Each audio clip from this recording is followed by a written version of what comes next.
Muy bien. Estamos llevando una serie y este es el último, como se dice, el último episodio, el último momento, la última predicación y enseñanza sobre el libro de Ruth. ¿Han conocido un poco a Ruth ustedes? Levanten la mano, ¿quién ha conocido más o menos a Ruth? ¿Ya la conocían? ¿Se las han presentado? ¿La conocen un poco más? ¿Ok? Ustedes van a poder decir, como en muchas de nuestras series, que acaban de leer un libro completo. ¿Ah? Gloria a Dios. Porque no leemos la Biblia como hacen algunos, que dice que agarran la Biblia y lo que sale dice, aquí Señor, y eso le llaman bibliomancia, creo que le dicen a eso, ¿no? Y de ahí agarran un versículo y ese versículo dice, Señor, como el horóscopo, esto es lo que Señor tú me dices hoy, porque abrí mi Biblia, lo hice pasar y donde puse el dedo, eso era. No, Dios es un Dios de orden y Dios nos enseña a entender toda la idea. Y el libro de Ruth nos da toda una idea y nos da todo un pensamiento. Hablábamos sobre el libro de Ruth y hablando sobre este fin, y estamos en en el último capítulo, se puede decir, son 4 capítulos, hemos hablado 1, 2 y 3, y hoy día vamos a hablar sobre el capítulo 4. Dile al que está a tu lado, hoy hablamos sobre el capítulo 4. No te distraigas, dile, ¿ah? Ah, muy bien, muy bien. Los estudiosos dicen que el libro de Ruth, y quiero hacer un preámbulo para poder tratar de que algunos que no han estado siguiendo la serie puedan más o menos tener una idea. Algunos estudiosos, algunos que leen y que ven el libro de Ruth, dicen que el libro de Ruth es como un clásico que cumple con una narrativa especial. Esta narrativa que sigue la idea de crisis, complicación y resolución. Empieza con una crisis, se complica, complicación y resolución. Y también el libro de Ruth, podemos decir que es un libro que habla sobre hechos que han sucedido entre los años 1011 al 971 a.C., en la época de los jueces. ¿Qué pasaba en ese entonces, en la época de los jueces? El pueblo de Dios, Israel, estaba alejado de Dios. ¿Y qué había pasado con este pueblo? Había mucho hambre en la tierra. Había escasez, probablemente una consecuencia tal vez de estar alejado de Dios, lejos de su proveedor, lejos de aquel que podría darles el alimento necesario. Y eso pasaba en el tiempo de Ruth. ¿Qué pasó? Dice que Ruth tenía a su esposo llamado Elimelech. ¿Y ellos a dónde se fueron? Se fueron a la tierra de Moab. ¿No? ¿Quién era Moab? Moab, uno de los hijos de Lot. Una tierra pagana. ¿A qué? A buscar alimento, a buscar, como se dice, el pan de cada día, ¿no? Para poder comer. Necesitaban y tuvo que viajar hacia ese lugar. Pero estando allí, Noemí y Elimelech, sus 2 hijos se casaron con 2 mujeres. Estas 2 mujeres, mujeres moabitas, no creyentes, si se puede decirlo, o parte del pueblo de Dios. Se casaron con 2 mujeres. Y estas 2 mujeres, una de ellas es Ruth, por el cual hablamos acerca de este libro.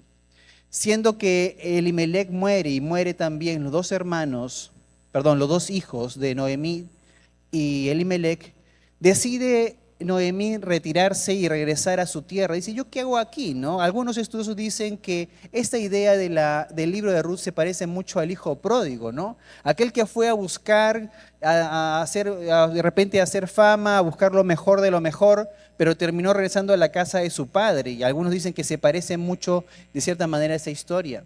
Noemí tuvo que regresar, ¿por qué? Porque ya no estaba su esposo, ya no estaban sus hijos, y una mujer sin esposo y sin hijos varones en ese entonces simplemente estaba padeciendo pobreza y tenía que regresar a su tierra natal.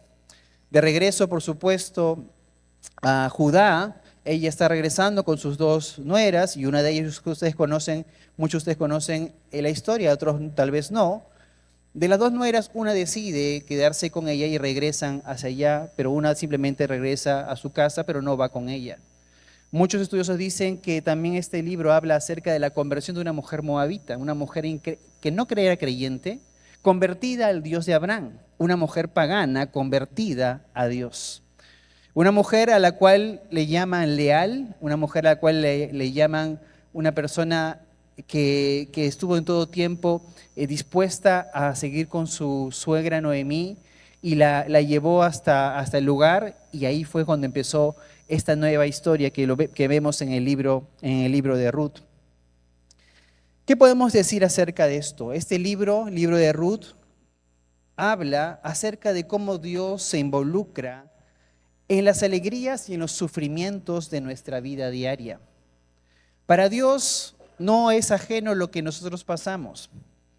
Déjeme decirle que Noemí estaba en mucha dificultad. Estaba quedado sola prácticamente, pero su nuera la acompañó. Pero Ruth también estaba viviendo el luto porque su esposo había muerto. Noemí estaba sola y Ruth estaba sola. A veces dejamos pasar un poco, ¿no?, las escrituras y lo leemos por leer y no nos damos cuenta, ¿no? ¿Cuánto habrá sido el sufrimiento? Piensen por 3 segundos. ¿Cuánto habrá sufrido Noemí sin esposo y sin hijos? Nuevamente, 3 segundos más para pensar cuánto habrá sufrido Ruth sin esposo y yendo a una tierra que no es su tierra, prácticamente con su suegra. Entonces, había dificultad, sobre todo porque esas dos mujeres no tenían una posesión que realmente les ayudara a sostenerse económicamente. Su esposo, el esposo de Ruth, había muerto y el esposo de Ruth también. Entonces no había quien continuara, como se dice, con el linaje, con la herencia, con la familia. Y la heredad que tenía Noemí tenía que ser puesta en venta para que ella pudiese tener un poco de dinero para poder comer. Entonces, hemos hablado durante esas semanas, hemos hablado en el capítulo 1 acerca de la aflicción de Noemí. Eso lo hablamos en la primera prédica que le llamamos Decisiones. La segunda prédica fue en el capítulo 2 hablando sobre el trabajo duro y la humildad de Ruth, a la cual se llamó la prédica La Providencia Divina. La tercera prédica del tercer capítulo habla sobre la alianza o el acuerdo de Booz con Ruth, la prédica a la cual se le llamó la obediencia verdadera. Y el día de hoy yo voy a compartir con ustedes el capítulo 4 acerca de esta cuarta parte a la cual yo le he puesto como título la redención. La redención, una historia que se hace familiar. Así le he puesto. Yo leí de principio a fin, lo puse en audio, lo escuché, lo volví a escuchar, lo leí en una versión, lo leí en otra versión. Yo dije, este libro de Ruth tranquilamente podría ser una buena película de Hollywood. ¿Por qué no han hecho una película acerca de Ruth y Noemí? ¿Ah? De las aventuras, de los desafíos, de la complicación, de la crisis, del momento difícil y de la resolución y cómo es que Dios obra en la vida de esas dos mujeres y cómo Dios está haciendo algo, como se dice, detrás del telón y algo que no podemos apreciar de a primeras. Así que este libro de Ruth, por supuesto, y este capítulo 4 también es digno también de haber sido puesto tal vez en una pantalla más grande para ver la obra de Dios a través de estas mujeres o de cierta manera cómo Dios usó las circunstancias para darnos a conocer su plan maravilloso. Todo empieza, como dicen algunos, con una cita divina, ¿no? ¿Una cita divina con quién? ¿Quiénes tuvieron esa cita divina? A ver, ¿qué dicen ustedes? 2 personas tuvieron una cita divina. Pero esa cita divina la orquestó alguien y ese fue Dios. La cita divina en la cual se encontró Ruth espigando en el campo de Booz. Y esto que estaba haciendo Ruth, porque le pide a Noemí espigar en una tierra, era algo que lo hacían las personas que eran viudas, que eran pobres y que eran extranjeros en la tierra de Judá. Viudas, pobres y extranjeros. Esto lo menciona el Levítico capítulo 19, versículo 9 a versículo 10 como un dato. Así que le dio la oportunidad, por supuesto, de recoger. ¿Qué cosa es espigar? Recoger aquellas espigas que no habían sido cosechadas normalmente las espigas son de trigo y de cebada, me parece que es el alimento que se tiene que espigar. Y le habían dado la oportunidad a Ruth de hacerlo. Podía ella recoger, pero Booz, quien había visto y quien la había nombrado como una mujer virtuosa, porque la fama de Ruth era tan grande que habían dicho de que ella había sido una mujer muy leal a su suegra. Tanto así que Booz, cuando la reconoce, dice, sí, ya he escuchado acerca de ti y sé que tú eres una mujer virtuosa. Eso, por supuesto, llamó la atención de Booz, por lo cual le permitió también a ella, no solamente que recogiera lo que no era cosechado, sino que le pidió a los trabajadores de su campo que dejaran caer un poquito más para que ella pudiese llevar a casa. Había, como se dice, había caído en gracia. La gracia de Dios estaba sobre su vida, porque no solamente recogía de lo que sobraba, sino que también había estado recibiendo un poco más allá de ello. Pero vamos rápidamente al capítulo 4. Le voy a pedir a ustedes que tengan sus Biblias en el capítulo 4 y vamos a tratar de ir a esta historia de la palabra de Dios de una manera que ustedes puedan imaginarlo, que ustedes puedan entenderlo y simplemente no pasarlo ni leerlo por leer. Desde el versículo 1 vamos a ver que hay una escena. Hay una escena en la cual ya en el capítulo 3 nos mencionaron que vos estaba diciendo, mira, ¿sabes qué? Yo no te puedo redimir, pero yo conozco a alguien que sí te puede redimir. ¿Qué quiere decir eso? Alguien que se puede casar contigo. Pero existía en Israel la ley del pariente redentor. Digan todos, pariente redentor. La palabra para pariente redentor es Goel, G-O-E-L, Goel, en el hebreo, que significa pariente redentor. Pero la persona que podía redimir a Ruth tenía que ser una persona muy cercana a ella. Y la persona más cercana a ella era una persona a la cual vos conocía. Vos no era la primera línea, como se dice. Vos no era el primer candidato. Era uno de los candidatos, pero no era el primer candidato. El primer candidato era el pariente. Entonces que el capítulo 4 empieza de esta manera, diciendo de que vos va hacia la puerta de la ciudad.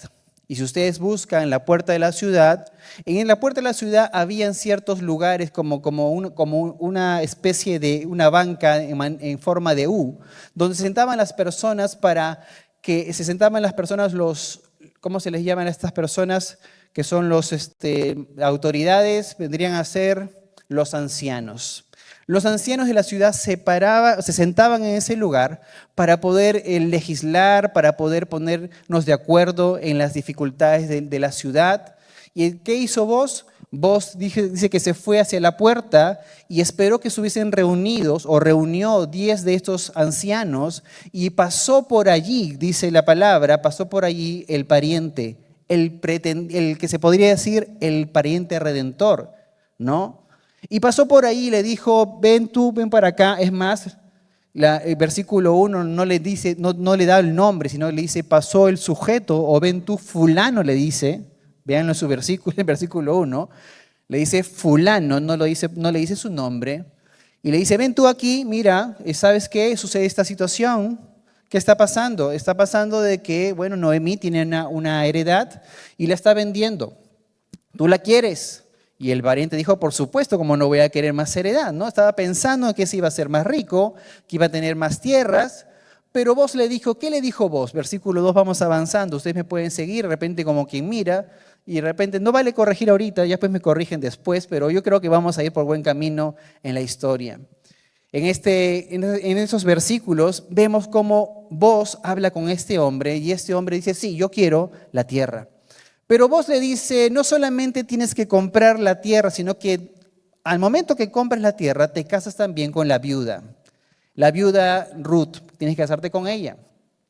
Pero ¿qué hace el pariente? Dijo, no, excelente, buena idea, buen negocio, ¿no? Dijo el pariente, ¿no? Heredad y nueva esposa. No. ¿Qué dijo el pariente?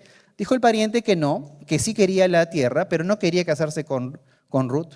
Porque decía él que iba a poner en riesgo su heredad, porque no solamente iba a él a repartir lo que ya tenía con su familia, sino que tenía que repartirlo ahora con la familia que hiciera con Ruth, y no quería poner en riesgo, como se dice, la heredad que él ya tenía, así que simplemente, ¿qué dijo él? No va. Pero ¿qué hizo vos?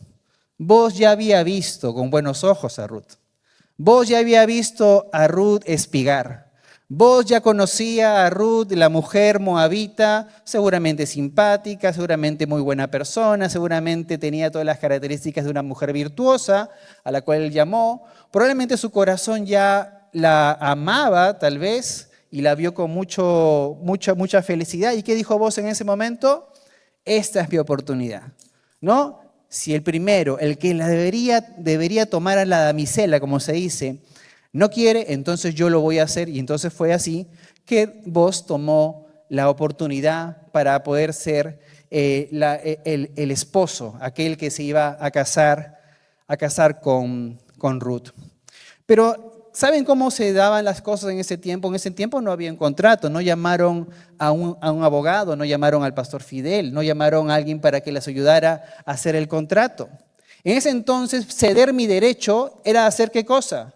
Muy bien, entonces yo ya no lo quiero. Si yo no lo quiero, ¿qué voy a hacer? Te doy mi zapato. ¿Ah? Esa era la historia. Vamos al versículo. Versículo 8 del capítulo 4 dice lo siguiente. Ruth capítulo 4, verso 8 dice, entonces el pariente dijo a Booz, tómala tú. Y se quitó el zapato. ¿Qué marca era el zapato? No lo sé. ¿Ah? Seguramente sandalias, Adidas dicen por acá, ¿no? Cálimo tal vez. Si eran sandalias, no sé si eran de yute. Hoy en día existen las Goodyear, ¿no? Esas que son de puro jeve, ¿no? De llanta, dicen algunos por ahí. Hay otro tipo de zapatos. Y en ese entonces no habían contratos, así que simplemente la manera de yo poder decir, ¿sabes qué? Te cedo mi oportunidad, te cedo este es mi contrato, es dándote el zapato. Entonces, supongamos, hagámonos la idea de que llegaba vos a su casa con el zapato. Has conseguido algo, ¿no? Has conseguido el zapato de alguien porque algo te han dado, algo has ganado. Y es así como se hizo esta idea. ¿En presencia de quién? De 10 ancianos. Digan todos 10. ¿Y por qué 10? Porque 10 era el número mínimo para empezar una sesión, tal vez. En las sinagogas no se abre ni se lee los pergaminos hasta que no encuentres 10 personas para empezar la ceremonia. 10 es el número exacto o mínimo para empezar algo legal o algo que tiene que ver de manera religiosa según la cultura judía. Así que esos 10 hombres y el pueblo, porque dice que estaban en la puerta y todo el pueblo lo vio, dice que bendijeron a Ruth y dijeron que ella sea una mujer fructífera, que sea una mujer buena, que sea como Raquel, que construya la casa de Israel. Y hablaron acerca de vos y dijeron que sea grande, que sea ilustre, que sea un hombre de renombre, y eso fue lo que pasó. Pero tiempo después, dice la palabra de Dios, que se unió Booz con Ruth y tuvieron a un pequeño bebé. ¿Cómo se llamaba ese bebé? Ese bebé se llamaba Obed. Diga a tu lado, se llamaba Obed. No te equivoques, ¿sí? ¿Clara la historia? Yo creo que sí, más o menos he tratado de esforzarme de contar la historia. No les he leído todos los versículos, les he contado la historia. Y esta historia nos da muchos principios de la palabra de Dios. Pero vamos al primer principio que he puesto en mis notas para esta prédica. Número 1, Dios es especialista en restauración. Dios es especialista en restauración. Según lo que venimos hablando, la única forma de que el nombre del esposo de Ruth, que era Mahlón, sea restaurado era si es que el pariente redentor se casaba con la viuda. ¿Cómo se llamaba ese pariente redentor en hebreo? Aquellos que están aprendiendo hebreo el día de hoy, clase número 1 de hebreo, básico. Goel, ahí está, muy bien. Redentor, Goel. Entonces, ¿cómo podía restaurarse el nombre de Mahlón? Mahlón, ¿quién era? El esposo muerto de Ruth. ¿Cómo se restauraba su nombre? Si es que el Goel, el pariente redentor, se casaba con la viuda. Pero este hombre no quiso hacerlo. Pero Booz tomó su lugar como redentor. ¿Cómo se llama la prédica?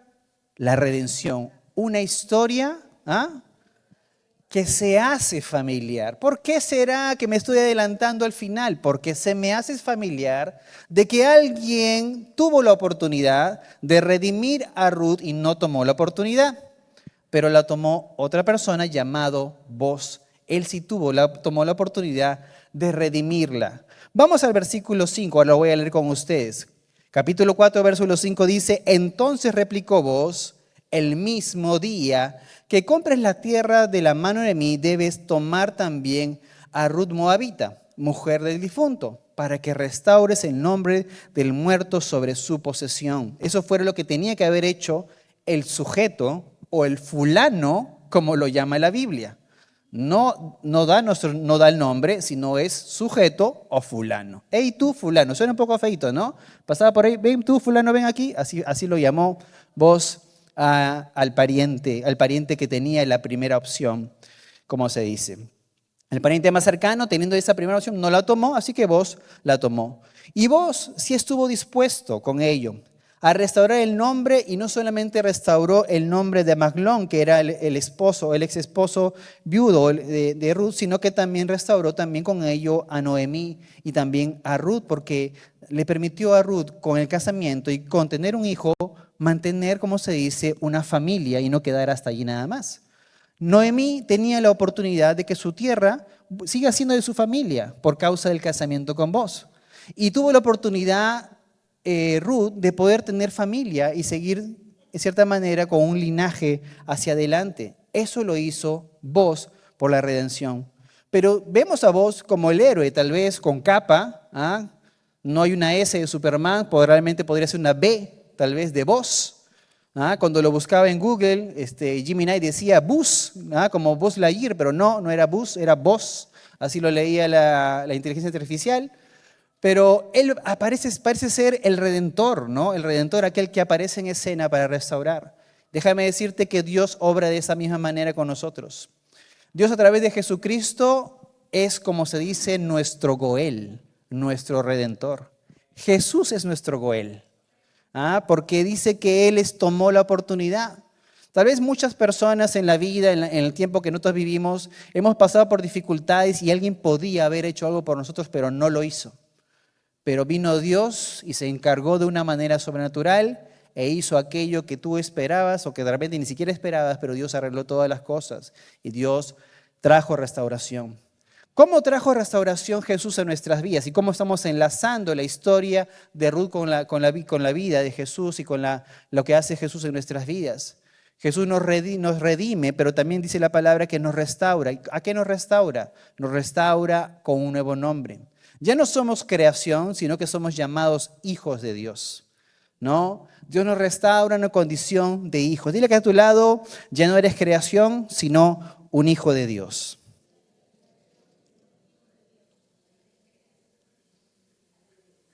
Y por supuesto, Dios nos llama con nuestro propio nombre, nos conoce mejor que nadie, conoce nuestros dolores, nuestros pesares, nuestros pensamientos más profundos y sabe todo acerca de nosotros, pero Él está dispuesto a restaurar nuestras vidas. Número 2, la lealtad de Dios. Estamos enumerando algunas cuantas enseñanzas sobre el capítulo 4. Número 2, la lealtad de Dios. El pariente más cercano que estuvimos hablando no quiso redimir a Ruth, ¿no? Después de comprar la heredad de Noemí o comprando la heredad de Noemí, solo vio su propia conveniencia. ¿Qué dijo él? No, la tierra sí, pero la nueva esposa ya no.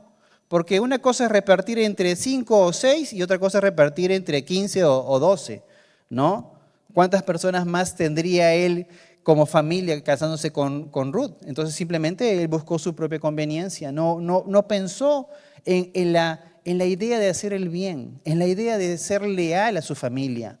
Existía esta ley, la ley del pariente redentor. Así que todos los judíos sabían que tenían la oportunidad y la mujer que era viuda sabía que tenía la oportunidad de que alguien la redimiera. Era una ley. Podía acceder a esa ley, pero ese hombre, pudiendo hacerlo, no quiso hacerlo. Vamos al versículo 6, que dice lo siguiente. Y respondió el pariente: no puedo redimir para mí, no sea que dañe mi heredad. Redime tú usando de mi derecho, porque yo no podré redimir. Vos tuvo una actitud totalmente distinta. ¿Qué hizo vos? Vos no pensó en él mismo, de cierta manera, sino que pensó primeramente en Ruth. Había una viuda a quien podía redimir y él estuvo dispuesto. Vos no dijo, ahora repartiré entre muchos. Dijo, no importa, voy a repartir entre todos los que sea necesario. Vos podía comprar solamente la heredad tal vez y no casarse con Ruth, pero vos fue mucho más allá que eso, porque la heredad estaba en venta. y el primero no la quiso tomar. Y él dijo, bueno, yo la puedo comprar. Vos podría comprar la heredad sin casarse con Ruth. Pero vos no solamente compró la heredad o redimió a través de Ruth la heredad, sino que fue su esposo para que avanzara, como se dice de cierta manera, en este camino de su descendencia. ¿Por qué hablamos sobre la lealtad de Dios? Porque en todo tiempo Ruth fue leal a Noemí. Y como Ruth fue leal a Noemí, Ruth recibió la lealtad de Boaz. Lealtad con lealtad. Ruth ya había mostrado lealtad para con Noemí, acompañándole, no dejándola sola. Se había convertido al Dios de Abraham, para estar con ella. Así como ella mostró lealtad, también Dios mostró lealtad para con Ruth a través de Boaz. Porque dijo, yo voy a ser leal a esta ley, a la ley del pariente redentor. Voy a ser leal, como tú lo has sido, lo voy a hacer yo también. Así que Dios, por supuesto, porque Dios estaba en la ecuación, como se dice, procuró que apareciera Boaz para mostrar la lealtad de Dios en la vida de Ruth. Las palabras o las palabras claves acerca de este libro, en el libro de Ruth, son las siguientes. Las palabras claves en este libro son benevolencia, una de ellas. Otra palabra clave en el libro de Ruth es fidelidad. Otra palabra clave en el libro de Ruth es lealtad. A ver, si te acuerdas unas cuantas de ellas, dile que está a tu lado. Yo me acuerdo de estas. Benevolencia, fidelidad y lealtad. Dile una de ellas, al que está a tu lado, para que no se olvide las palabras claves de este libro.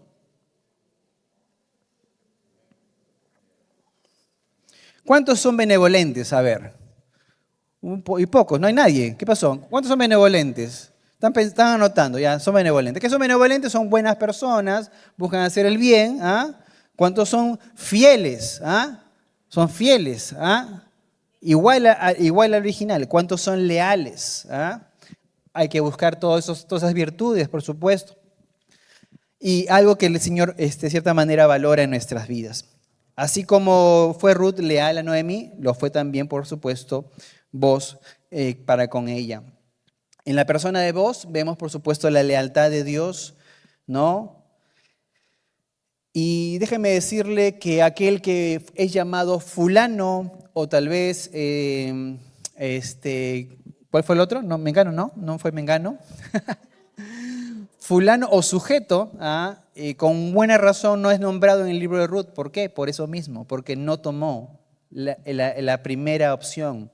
Es más, quien escribe decide no poner el nombre del pariente redentor porque no tomó la primera opción que le correspondía. Él debió ser el pariente redentor y la Biblia no lo registra y el autor no lo registra, por eso es que le llaman fulano. Te la perdiste, ya no apareces, ya no sales en la foto. Lo sacaron simplemente, ya no hay nombre, sino que simplemente es el fulano. Ya no, su nombre no aparece. ¿El nombre de quién aparece? El nombre del Goel, del Redentor, de Boaz, aparece en la Biblia. Número 3, Dios nos redime por amor. No por la conveniencia, no por tener más. Porque ¿qué podría tener más Dios si Dios es dueño de todas las cosas?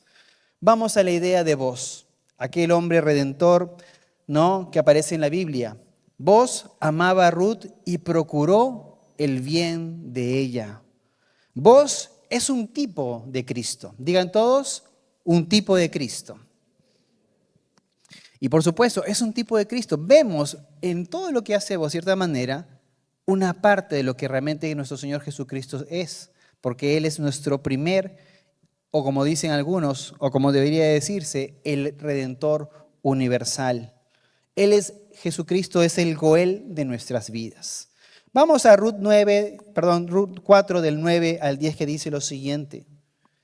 Y dice lo siguiente, y Boaz dijo a los ancianos y a todo el pueblo, vosotros sois testigos hoy de que he adquirido de la mano de Noemí todo lo que fue de Elimelec y todo lo que fue de Kelión y de Maglón, y que también tomo por mi mujer a Ruth la moabita, mujer de Maglón, para que restaurar el nombre del difunto sobre su heredad, para que el nombre del muerto no se borre de entre sus hermanos, y de la puerta de su lugar vosotros sois testigos hoy.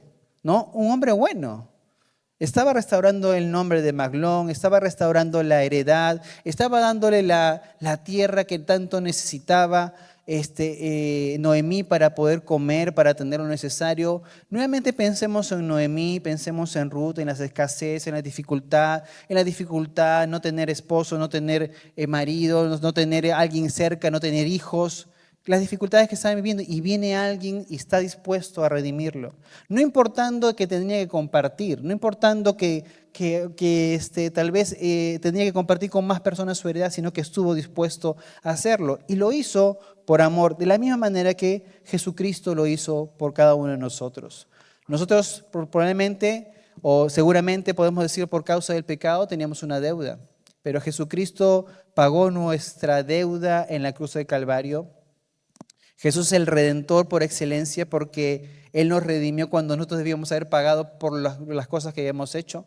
Jesús tomó nuestro lugar en la cruz y nos redimió. Así como Cristo es el Goel para nosotros, que estábamos muertos en nuestros delitos y en nuestros pecados, Maglón, el esposo de Ruth, estaba muerto y fue restituido su nombre por causa de un Redentor. De la misma manera, Jesús, estando nosotros muertos en nuestros delitos y pecados, nos restauró para ser hijos, para ser perdonados y para tener vida eterna. ¿Se dan cuenta cómo se une esta idea? Por eso decimos que toda la Biblia trata y habla acerca de Cristo. Todo nos lleva a Él. Y historias como esta nos hablan también acerca de lo que ha hecho Jesús y sigue haciendo en nuestras vidas. Miren lo que dice ese texto acerca de Jesús como Goel. Jesús, en un sentido teológico, es considerado el Goel redentor definitivo, aunque la Biblia no lo llame directamente así, porque cumple con todos los deberes del Goel del Antiguo Testamento. Redime la tierra, quiere decir nuevas vidas, rescata a los esclavos, quiere decir a los pecadores, paga las deudas, el precio por supuesto del pecado, y venga la sangre del pariente muerto, como lo hace Jesús, liberándonos del poder de las tinieblas. Jesús es el Goel, teológicamente, como se dice, universal, ¿no? O definitivo de nuestras vidas. Él es el que toma, el que redime, el que paga, el que está dispuesto, el que nos saca de una condición de dificultad, se inmiscuye en nuestra vida, como se dice, o entra en nuestra vida y está preocupado por cada uno de nosotros. Así que por eso es que se llama la redención. Por eso que este título es la redención, una historia que se hace familiar. ¿Familiar a quién? Familiar a Cristo. Familiar, se me hace familiar, es como la película. No, esta película ya la he visto antes. Estabas leyendo el libro de Ruth y te pareció algo medio extraño. Se parece a la historia de Cristo y por supuesto, vos por supuesto es un tipo de Cristo y por eso es que vamos y entendemos el libro de Ruth como una imagen, como una idea de lo que Jesucristo ha hecho por nosotros. Dile que a tu lado, Jesucristo es tu Goel, dile, a ver. Una palabra nueva se aprende, ¿no? Se va a ir uno a la casa con algo nuevo, tal vez, algo que ver. Y cada día que ustedes abren el libro de Ruth que hemos leído desde capítulo 1 al capítulo 4 dirán, ajá, acá está la historia de Ruth, de Noemí, pero ¿cómo veo a Cristo en las Escrituras, no? ¿Cómo veo a Jesús en esta historia? Del capítulo 1 al 4, ¿cómo veo a Cristo aquí mismo? ¿Cómo vos es un tipo de Cristo? ¿Cómo redimió a Noemí y a Ruth y cómo lo ha hecho para conmigo? Número 4, Dios obra para su gracia, para su gloria. Dios obra para su gloria. Leamos versículo 13 y versículo 14, que dice lo siguiente. Vos pues tomó a Ruth y ella fue su mujer y se llegó a ella y Jehová le dio que concibiese y diese a luz un hijo. Y las mujeres decían a Noemí, loado sea Jehová que hizo que no te faltase hoy pariente, cuyo nombre será celebrado en Israel, el cual será restaurador de tu alma y sustentará tu vejez, pues tu nuera que te ama lo ha dado a luz y ella es de más valor para ti que 7 hijos. ¿Qué pasó en esta escena? ¿Qué hicieron las mujeres? Dieron gloria a Dios. ¿A quién le dieron el crédito? No, vamos a poner en alto a vos. No. ¿Qué dijeron las mujeres? Muy sabiamente, alabado sea el Señor, loado sea Jehová, que hizo esto contigo, Noemí. Este capítulo 4 habla mucho acerca de Noemí, del favor de Dios, de lo que Dios hace. Pero todo lo que Dios hace es como un boomerang, regresa a Él, porque es para su gloria. Porque los hombres reconocen que todas las cosas que pasan con un porqué y un propósito, y que Dios está en medio de ese propósito. Dios le dio, por supuesto, a Noemí la posibilidad de tener una nuera como la que tuvo, la cual pudo redimirla, de cierta manera ayudarla en este camino de la redención para con su vida. Las mujeres, por supuesto, alabaron a Dios por causa de ello. Dios estaba encaminando todo y todo estaba bajo la dirección, bajo los planes de Dios, ¿no? El que naciera Obed era parte del propósito de Dios para que continuase de cierta manera la familia de Ruth, ¿no? A ver, ¿cuántos de nosotros a veces pensamos o hemos estado en situaciones en las cuales decimos, no, esto ya no lo arregla nadie, ¿no? Hemos estado en una situación, tal vez alguno de ustedes, se levanten la mano quien está en una situación que le dice, no, esto está dificilísimo, no creo que alguien lo pueda solucionar, no, yo creo que eso sí, de esa sí no me salvo, o de esa nadie me salva. A veces hay personas que se sienten como que si Dios no estuviese presente o como Dios no estuviese preocupado por cada uno de nosotros en situaciones así, pero miren cómo es que llega el Señor, ¿no? Y está el Señor obrando de cierta manera para que seamos bendecidos, para que seamos sustentados por su mano. Vamos al versículo 16 y 17, y vamos acabando, y dice lo siguiente. Y tomando Noemí el hijo, lo puso en su regazo, y fue su aya. ¿Qué es aya? Aya es niñera o institutriz para aquellos que anotan. Y le dieron nombre las vecinas diciendo, le ha nacido un hijo a Noemí, y lo llamaron Obed. Este es el padre de Isaí y padre de David. Veamos otra cosa acá importante. Ustedes conocen a David, ¿cierto? ¿Alguno conoce a David? ¿Sí? ¿Conocen a David? ¿Quién fue David? Rey de Israel. Hombre del cual hace poco en una de las prédicas hablaban acerca de él, que había sido llamado conforme al corazón de Dios a pesar de que había pecado y se había arrepentido hasta los huesos, como dice la palabra, y Dios lo había llamado un hombre conforme a su corazón. ¿Cómo es la historia, no? La historia hace de que simplemente Ruth iba a quedar hasta ahí nada más, ahí quedaba Ruth. Pero ¿qué pasó? Llegó un Boz, llegó un Goel, llegó un Redentor. ¿Qué pasó con Noemí? Iba a morir pobre, pero apareció un Boz, un Redentor, y tuvo heredad. Desaparecía el nombre de Maglón, el esposo de Ruth, pero vino Boz, un Redentor, y lo puso nuevamente su nombre en camino. Vino Boz y estuvo con Ruth, y tuvieron un hijo, y este hijo llamado Obed, como dice la palabra, es el abuelo de David, del rey David. Ahora, no solamente preservó Dios el linaje del rey David, sino también el linaje que nos lleva a Cristo. La promesa acerca de nuestro Salvador dice que vendría de la casa de David. Miren cómo es que todo va poniéndose en orden, ¿no? Y por eso el libro de Ruth es el puente. Digan todos puente. Uy, están un poco distraídos. Digan todos puente. El libro de Ruth es el puente entre el libro de Jueces, el tiempo de los jueces, y el tiempo de Primera de Samuel, que es el tiempo de los reyes. Es el medio. ¿Por qué? Porque el libro de Ruth, en el capítulo 4, termina con la genealogía de David, empezando desde Fares. ¿Quién era Fares? Uno de los hijos de Judá.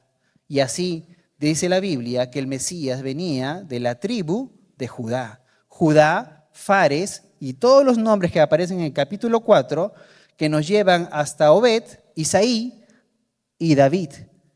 Y de David, ¿hacia dónde vamos? Hasta Cristo. Todo estaba en los planes de Dios. Nada se había salido. No, esto no lo arregla nadie. No, es que, ¿qué va a hacer Dios acá con mi vida?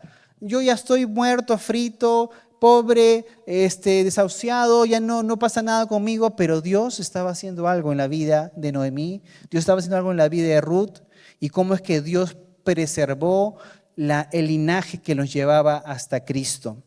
¿Qué más podemos decir acerca de vos? ¿Vos? ¿Quién era vos? ¿El hijo de Rahab? ¿Tendría vos, el hijo de Rahab, las credenciales para ser un buen redentor. No, porque era hijo de ¿quién? ¿Quién era Rahab? Una prostituta, una mujer, la mujer que había ayudado ¿a quién? A los espías en Jericó. Vos, hijo de Rahab. Por eso decimos que Rahab está en el linaje de Cristo. ¿Qué podemos decir con esto?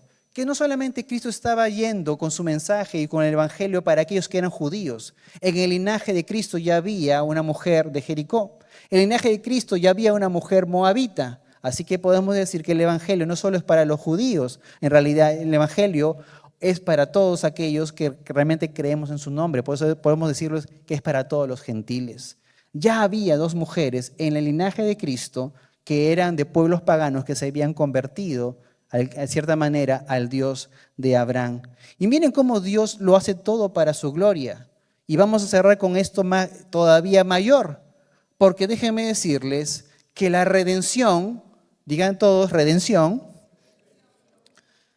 vino desde Belén.